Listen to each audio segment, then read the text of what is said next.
ku i Korçës, i cili garon për një mandat të dytë, i cilëson incidentet në fushatën elektorale në këtë qytet si akte të shëmtuara dhe bën apel për një fushatë të qetë. Në një transmetim të drejtpërdrejtë satelitor nga qyteti i Korçës për Radio Televizionin Ora News, kandidati i Partisë Socialiste Niko Peleshi riftoi edhe një herë në një debat publik ose televiziv rivalin e tij për qytetar të parë të Korçës, Andrea Mano. Mua më vjen keq që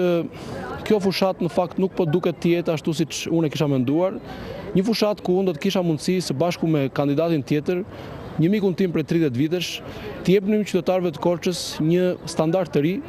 një standard qytetarie ku fushata nuk orientohet nga aktet e dhunës,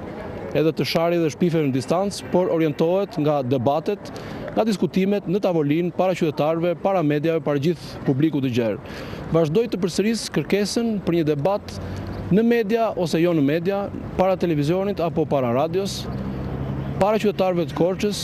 në ato zona ku ne kemi ndryrë, në lagjet e qytetit që tashmë janë rikonstruktuar, apo në ato zona ku ne nuk kemi filluar akoma ndryrjen për shkak të shumë probleme që qyteti ka. Në fjalën e tij, Peleshi bëri një panoramë të platformës së tij elektorale dhe investimeve që janë kryer gjatë mandatit të tij 4 vjeçar në qytetin e Juglindor. Ndërsa kreu i Partisë Socialiste në Korçë, Muharrem Meko, tha se e dega e kësaj partie është e shqetësuar nga intensionimi i fushatës elektorale, si për shembull nga djegja e flamujve të Partisë Socialiste, që sipas tij, ky fakt është kryer nga militantë të Partisë Demokratike. Megjithëse ka pasur në një incident të cilin ne kemi edhe denoncuar në mediat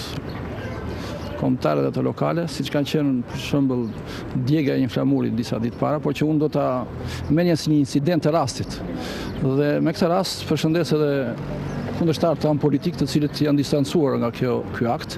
Do të shëronja shumë që ky të ishte një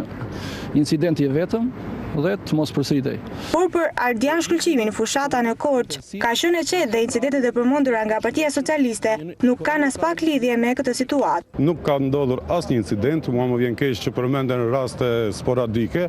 për të cilat Partia Demokratike është shprehur në një deklaratë për shtyp ku është distancuar nga ky akt dhe absolutisht është e pavërtetë që këto akte, si përmendet në rastin e fjalë, djegja e një flamuri të Partisë Socialiste, të jetë bërë nga militantë të Partisë Demokratike. Përfaqësuesit politik në Korçë janë dalur edhe në problemet që ka qyteti i Korçës gjatë ditëve të sotme.